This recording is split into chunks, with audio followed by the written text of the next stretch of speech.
बच्चों, आज हम नया चैप्टर स्टार्ट करेंगे जिसका नाम है death of partner. Death of partner क्या होता है बच्चे? जो पार्टनर ऑलरेडी हमारे साथ वर्क कर रहा था, अचानक उसकी क्या हो जाती है? डेथ हो जाती है। अब वो हमारे साथ नहीं है, उसी को क्या बोलते हैं? डेथ ऑफ पार्टनर बोलते हैं। अगर किसी पार्टनर की डेथ हो जाती है, उस केस में पार्टनरशिप डीड में किस तरह से हम उसकी अकाउंटिंग ट्रीटमेंट करेंगे, वो चीज़ हम आपको बताएंगे आज। ठीक है, तो सबसे पहले डेथ ऑफ पार्टनर स्टार्ट करने से पहले पहले मैं आपको दो डेफिनेशंस बताऊंगा। उस डेफिनेशन का आपको मीनिंग पता होना चाहिए, तब जाके आपको पूरे कंसेप्ट क्लियर हो जाएंगे। देखो ध्यान से, सबसे पहली बात आती है डिसीज पार्टनर। डिसीज पार्टनर कौन होता है? वो पार्टनर जिसकी डेथ हो गई है, जो हमारे साथ अब नहीं है। तो पार्टनरशिप डीड में उसको क्या बोला जाता है? डिसीज पार्टनर बोला जाता है। तो देखो, a partner who is no longer alive, वो पार्टनर जो अब हमारे साथ नहीं है उसको हम बोलते हैं डिसीज पार्टनर बोलते हैं। तो उसके बाद जब किसी पार्टनर की डेथ हो जाती है तो उसका जो शेयर होता है कैपिटल में, उसका जो शेयर होता है प्रॉफिट में, उसका शेयर जो होता है जनरल रिजर्व में, तो सारा का सारा ट्रांसफर किस में होता है? उसके नॉमिनी के नाम पर ट्रांसफर होता है। किसके नाम पर ट्रांसफर होता है? उसके नॉमिनी के नाम पर ट्रांसफर होता है। उस नॉमिनी को हम यहाँ पर क्या बोलेंगे? एग्जीक्यूटर बोलेंगे। क्या बोलेंगे? एग्जीक्यूटर बोलेंगे।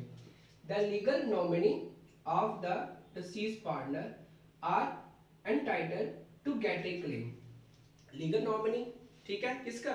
डिसीज पार्टनर का, जिसको सारा का सारा शेयर जो होता है डिसीज पार्टनर का उसके नाम पर ट्रांसफर कर दिया जाता है, उसी को क्या बोलते हैं? हम एग्जीक्यूटर बोलते हैं। ठीक है बच्चों, तो पहले डेथ ऑफ पार्टनर स्टार्ट करने से पहले ये दो डेफिनेशन के बारे में आपको मालूम होना चाहिए। अब देखो इसकी पर्टिकुलर डेफिनेशंस क्या है। द डेथ में कम एट एनी टाइम, ये तो सबको पता है कि डेथ कभी भी आ सकती है, उसका कोई भी पर्टिकुलर टाइम नहीं होता। On the death of the partner, अगर किसी पार्टनर की डेथ हो जाती है, जो उसका लीगल एग्जीक्यूटर होता है, या लीगल क्या होता है? नॉमिनी होता है, किसका? डिसीज पार्टनर का। टू गेट द क्लेम, जो भी क्लेम होता है उसका, कैपिटल में शेयर, उसका जो कैपिटल होता है, प्रॉफिट में उसका शेयर होता है, सैलरी होगी, इंटरेस्ट ऑन कैपिटल हो गया, इंटरेस्ट ऑन ड्राइंग हो गया, जो भी उसका शेयर जो होगा उसको प्रोवाइड किया जाता है as per provision of the partnership deed. जो पार्टनरशिप डीड में लिखा जाता है उसके मुताबिक जो जो जिसमें उसका शेयर होगा वो उसके नॉमिनी के नाम पर ट्रांसफर कर दिया जाता है। आगे देखिए, the accounting treatment to find out the amount due. जो अमाउंट हमने किसका निकाला है? डिसीज पार्टनर का जो अमाउंट निकालना हमने, वो सेम निकालना है जिस तरह से हम रिटायरमेंट का निकालते हैं। जब हम रिटायरमेंट पार्टनरशिप करते हैं, उसमें क्या करते हैं? जब रिटायरमेंट का अकाउंट बनाते हैं, सेम ट्रीटमेंट आपने किस में करना है? डेथ ऑफ पार्टनर में करना है। इनमें कोई भी डिफरेंस नहीं है। फर्क इतना है कि जो रिटायरमेंट लेता है तो उसका अमाउंट हम उसी को दे देते हैं, और जिसकी डेथ हो जाती है जितना अमाउंट होता है उसके हम नॉमिनी को देते हैं। दोनों में यही डिफरेंस है। तो देखो ध्यान से, the accounting treatment to find out the amount due to legal executor of the deceased partner is almost similar in case of partnership retirement। तो मैंने आपको पहले बता दिया, जो ट्रीटमेंट हम रिटायरमेंट में यूज करते हैं वही ट्रीटमेंट हमने क्या इसमें करनी है? डेथ में यूज करनी है। तो मोस्टली क्या दोनों की ट्रीटमेंट क्या सेम है। ठीक है बच्चों, फर्क मैंने फिर से बताया कि एक ही डिफरेंस है, जो अमाउंट आता है वो हम रिटायरमेंट को पार्टनर को दे देते हैं, और जो डिसीज पार्टनर का अमाउंट होता है उसके नॉमिनी को दे देते हैं। अब इस केस में हम जो बनाते हैं वो सिर्फ कैपिटल अकाउंट बनाते हैं। किसका कैपिटल अकाउंट बनाते हैं? जिस पार्टनर की डेथ हो जाती है। देखो बच्चों, अब इसका हम फॉर्मेट बनाएंगे। किसका फॉर्मेट है? डिसीज पार्टनर कैपिटल अकाउंट का फॉर्मेट किस तरह से ड्रॉ किया जाता है? ये फॉर्मेट सिमिलर किसकी तरह बनता है? जैसे कैपिटल अकाउंट बनाते हो वैसे ही आपने फॉर्मेट इसका भी डिसीज पार्टनर का भी बनाना है।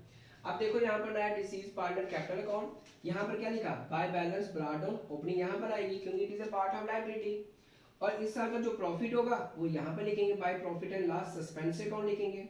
उसके बाद इंटरेस्ट ऑन कैपिटल यहाँ पर लिखेंगे। क्यों? क्योंकि आपको पता है ये अकाउंट किसके व्यू पॉइंट से बनता है? पार्टनर के व्यू पॉइंट से बनता है। तो पार्टनर की ये क्या होगी? इनकम। अगर पार्टनर की इनकम है तो उसको कहाँ शो करेंगे? Credit side. अगर पार्टनर का लॉस होगा तो उसको हम कहाँ शो करेंगे? Debit side.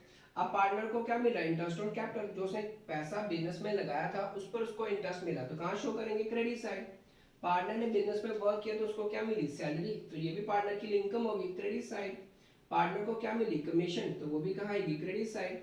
Profit and loss suspense bracket में क्या लिखेंगे, लॉस यहाँ पर आएगा, क्योंकि ड्राइंग का मतलब क्या हुआ, पैसे पार्टनर ने विड्रॉ किए, डेबिट व्हाट कम्स इन, वो कहाँ शो करेंगे, डेबिट साइड। जो पैसा विड्रॉ किया था बच्चे उस पर पार्टनर ने क्या दिया, इंटरेस्ट दिया, तो पार्टनर को क्या हुआ, लॉस, तो लॉस कहाँ लिखेंगे, debit side to interest on drawing. अब इस केस में क्या होता है, जब हम अकाउंट क्लोज करते हैं तो मैंने आपको सिखाया था जब एडमिशन में हम क्लोज करते हैं तो हम लिखते थे कैरीड ऑन। जब पार्टनर रिटायरमेंट ले लेता है तो जब उसका अकाउंट क्लोज करते हैं तो हम लिखते हैं टू लोन अकाउंट। लेकिन जब किसी पार्टनर की डेथ हो जाती है तब हम क्या लिखते हैं, टू एजुकेटर अकाउंट, क्योंकि जितना भी अमाउंट होता है उसके एजुकेटर के नाम पर हम क्या करते हैं, ट्रांसफर कर देते हैं। तो मेरे कहने का मतलब यही है कि जो कैपिटल अकाउंट है सेम जैसे रिटायरमेंट में बनता है, सेम जैसे एडमिशन में बनता है, वैसे ही आपने यहाँ पर बनाना है, सिर्फ उसकी क्लोजिंग जो होगी वो अलग हो जाएगी। तो इसकी क्लोजिंग को जो कभी आप क्लोज करोगे तो आप क्या लिखोगे, टू एजुकेटर अकाउंट लिखोगे। तो ये था बच्चे आज का टॉपिक हमारा, डेथ ऑफ पार्टनर क्या होता है ये बताया मैंने इसमें, डिसीज पार्टनर क्या होते हैं, एग्जीक्यूटर क्या होता है, नॉमिनी क्या होता है, और फॉर्मेट कैसे ड्रॉ करते हैं। तो आज आपको हमने डेथ ऑफ पार्टनर में सिखाया। तो अगला जो टॉपिक होगा मेरा वो मैं बताऊंगा कि अगर किसी पार्टनर की डेथ हो जाती है, अगर कंपनी ने उसको प्रॉफिट में से शेयर देना हो तो वो किस तरह से कैलकुलेट किया जाता है, वो मेरा नेक्स्ट स्टेप जो आएगा वो नेक्स्ट वीडियो में आपको दिखाऊंगा। ओके बच्चे, थैंक यू।